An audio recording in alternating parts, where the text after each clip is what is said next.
ದೇವಸ್ಥಾನದಲ್ಲಿ ಭಾರಿ ಕಳ್ಳತನ, ದೇವಿಯ ಚಿನ್ನ ಬೆಳ್ಳಿ ಆಭರಣಗಳು, ಸಿಸಿಟಿವಿಯ ಡಿವಿಆರ್ ಕಳ್ಳರ ಪಾಲು. ಚಿಕ್ಕಮಗಳೂರು ಜಿಲ್ಲೆಯ ಕಡೂರು ತಾಲೂಕಿನ ಸಖರಾಯಪಟ್ಟಣ ಹೋಬಳಿ ಚಟ್ಟಪಾಳ್ಯ ಗ್ರಾಮದ ಪ್ರಸಿದ್ಧ ಶ್ರೀ ಚೌಡೇಶ್ವರಿ ದೇವಾಲಯದಲ್ಲಿ ದುಷ್ಕರ್ಮಿಗಳು ಭಾರಿ ಕಳ್ಳತನವನ್ನ ನಡೆಸಿದ್ದಾರೆ.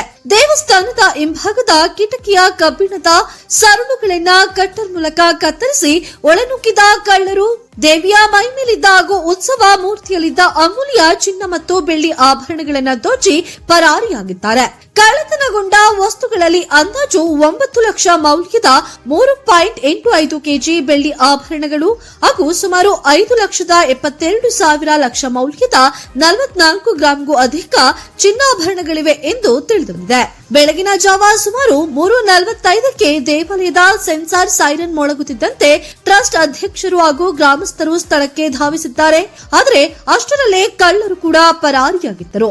ಸಾಕ್ಷಿಗಳನ್ನ ನಾಶಪಡಿಸುವ ಉದ್ದೇಶದಿಂದ ಸೈರನ್ ವೈರ್ಗಳನ್ನ ಕತ್ತರಿಸಿದ ಕದಿಮರು ದೇವಾಲಯದ ಸಿಸಿಟಿವಿ ಕ್ಯಾಮೆರಾದ ಡಿವಿಆರ್ ಅನ್ನ ಸಹ ಕೊಂಡೊಯ್ದಿದ್ದಾರೆ.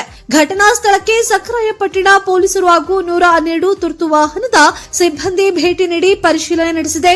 ದೇವಸ್ಥಾನದ ಸೇವಾ ಅಭಿವೃದ್ಧಿ ಟ್ರಸ್ಟ್ ಅಧ್ಯಕ್ಷ ಈಶ್ವರ ನಾಯ್ಕ ನೀಡಿದ ದೂರಿನ ಆಧಾರದ ಮೇಲೆ ಪ್ರಕರಣವನ್ನು ದಾಖಲಿಸಿಕೊಂಡಿರುವ ಪೊಲೀಸರು ಆರೋಪಿಗಳ ಪತ್ತೆಗೆ ತನಿಖೆ ಮುಂದುವರೆಸಿದ್ದಾರೆ.